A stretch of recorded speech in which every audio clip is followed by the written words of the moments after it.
a Federação Israelita do Rio de Janeiro preparou uma reportagem especial sobre Dom Pedro II e a relação que ele mantinha com a comunidade judaica e o hebraico.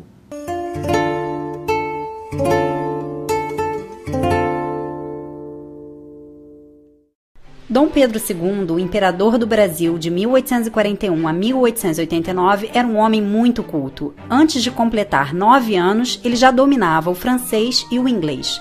Falava e lia com fluência também o italiano, o grego, o latim, e poucos sabem que ele também era exímio conhecedor do hebraico, que acabou se tornando seu idioma predileto. Consta que o Dom Pedro II se interessou pelo hebraico ao caminhar um dia pelos jardins do Palácio Imperial e encontrar um dicionário. Como ele era um homem muito erudito, resolveu ter aulas e se tornou fluente na língua. E essa habilidade em ler e escrever o hebraico com perfeição surpreendia os seus convidados judeus. Na ocasião, ele fez uma recepção a judeus da Alsácia e recebeu-os falando em hebraico. E ficou muito zangado porque eles não falavam nada de hebraico.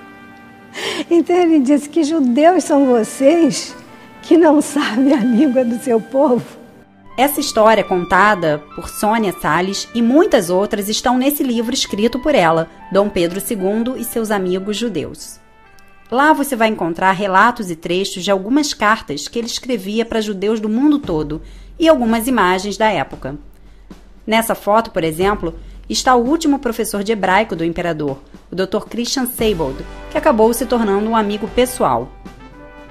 Com o conhecimento do hebraico, Dom Pedro II passou a conhecer mais o judaísmo e acabou fazendo uma viagem à Terra Santa. E em todo lugar que ele ia, ele procurava entrar nas sinagogas e ficava quietinho num canto, como se fosse uma figura simples. E todos se deslumbravam quando ele começava a falar em hebraico perfeitamente e era o imperador do Brasil.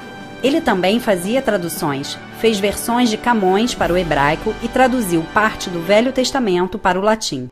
Na época do Império, por conta da Inquisição, era proibido cultos não católicos no Brasil.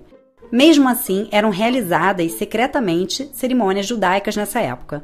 A abertura religiosa começou no governo de Dom Pedro I e mais tarde o seu filho, Dom Pedro II, oficializou o direito de praticar a fé. No dia 28 de janeiro de 1873 foi publicado um decreto reconhecendo oficialmente a existência da entidade União Israelita do Brasil, que originou mais tarde a sinagoga Shel Gemilut Hassadim, hoje localizada em Botafogo. Quando faleceu, o imperador recebeu várias homenagens, uma delas de um rabino francês. Conhecedor a fundo do hebraico, era certamente mais fluente nesta língua que muitos filhos de Israel. Ele não somente amava nossa língua, mas nos amava, elogiava as virtudes de nosso povo e indignava-se com o antissemitismo.